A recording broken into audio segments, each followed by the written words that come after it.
realistically speaking, gaano po kahanda yung energy sector natin dito sa global shocks na meron po tayo ngayon? Sa ngayon, hindi pa kulang, wala tayong problema sa supply ng ating kuryente. Pero kung hindi po matitigil yung Middle East conflict, may possibility po ba ng mga brownout sa mga susunod na buwan?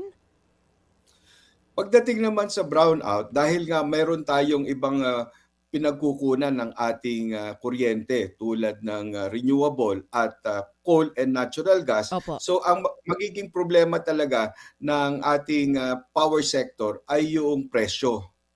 Oo, same with the prices of diesel and gasolina ngayon. Sinasabi nga po nila, wala namang problema with the supply, pero yung pagtaas ng presyo, yun ang hindi mahahawakan. Wala rin pong magagawa ang gobyerno doon sa pagtaas ng presyo ng kuryente kung hindi matitigil yung sigalot sa Middle East. Parang ganun po, attorney? Oo, yan kasi ay bunsod dito sa mga nangyayari sa labas na wala talaga tayong kontrol. Mga kapatid, para sa iba pang mga balita at impormasyon, sundan niyo po kami sa X, Instagram, Facebook at syempre sa TikTok, True Network PH. Mag-subscribe din po kayo sa aming YouTube channel, True Network. May website din po tayo, truenetwork.ph. At pwede nyo rin po kaming mapanood sa Channel 19 ng aming True FM TV. Lagi pa rin makinig sa radyo dito po sa 105.9 True FM dahil dito, laging true sa'yo, kapatid. Dito tayo sa totoo, tunay at tapat.